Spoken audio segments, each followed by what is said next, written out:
राधे राधे नमस्कार। आज आम्ही घेऊन आलेलो आहोत कोथिंबीर वडी। चला तर सुरू करूया। आम्ही इथं एक गड्डी कोथिंबीर धुवून पुसून घेतलेली आहे आणि तिला चांगलं चॉप करून घेतलेलं। एक वाटी बेसन पीठ आणि एक वाटी ज्वारीचं किंवा तांदळाचं पीठ घेऊ शकता। तिथं आम्ही ज्वारीचं पीठ घेतलेलं आहे। जिरं आणि 8 ते 10 हिरव्या मिरच्या याची पेस्ट करून घ्यायची आहे। अर्धा चमचा हळद आणि किचन किंग मसाला। आम्ही इथं अर्धा चमचा मिरची पावडर टाकलेला आहे। तुम्ही तुमच्यानुसार कमी जास्तही टाकू शकता आणि चवीनुसार मीठ।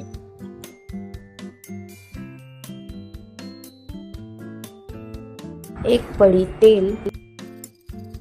आता चांगलंपणे एकजीव करून घ्यायचा आहे।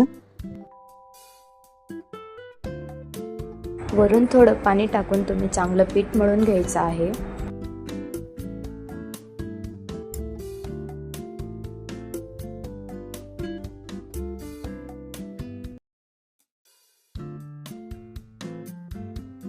तुम्हाला जर वाटत असेल इथं पीठ कमी पडतंय तर तुम्ही वरून बेसन पीठही टाकू शकतात।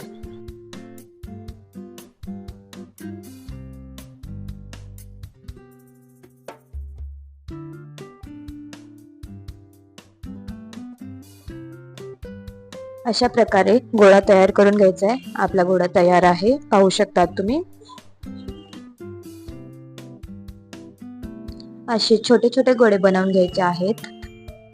या गोळ्याला अशा आकार देऊन तुम्ही वरून तीळ देखील लावू शकतात। एका मोठ्या चाळणीला चांगलंपणे तेल लावून घ्यायचं आहे आणि या वड्यांना त्याच्यामध्ये ठेवायचे आहे। तुम्ही जर आमचे मागचे व्हिडिओ बघितले असणार तर तुम्हाला माहिती असेल वाफवायची प्रोसेस। तर तुम्ही आता तशीच प्रोसेस मध्ये वाफवून घ्यायचे आहे। या गोळ्यांना असे सगळे गोळे बनवून घ्यायचे आहेत आणि त्या चाळणीमध्ये ठेवायचे आहे।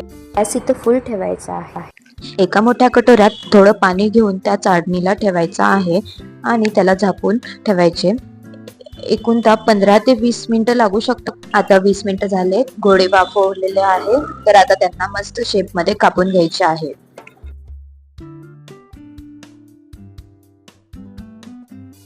आम्ही इथं तेल ठेवलेले होते एका साईडला, ते तेल तापलेलं आहे आणि आता त्याच्यामध्ये हे वडे टाकू शकतात। या वड्यांना लगेच हलवायचे नाहीये, असे हळूहळू करून तुम्ही हलवू शकतात।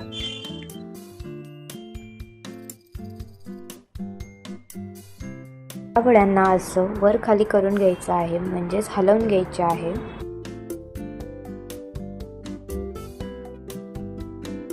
पाहू शकता तुम्ही, आता गोल्डन कलर यायला लागलेला आहे वड्यांना।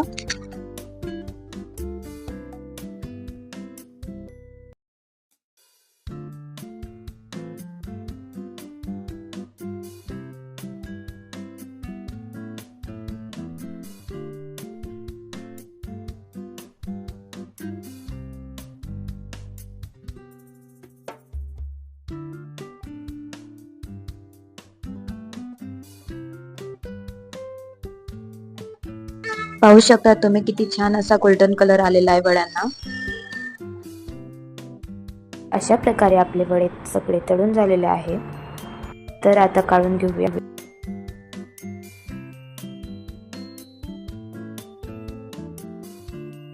आमचे व्हिडिओ जर तुम्हाला आवडत असतील आणि नवीन नवीन रेसिपी ट्राय करायची असेल तर आमच्या सोबत कायम राहा आणि व्हिडिओला लाईक, शेअर, सबस्क्राईब आणि कमेंट करायला विसरू नका।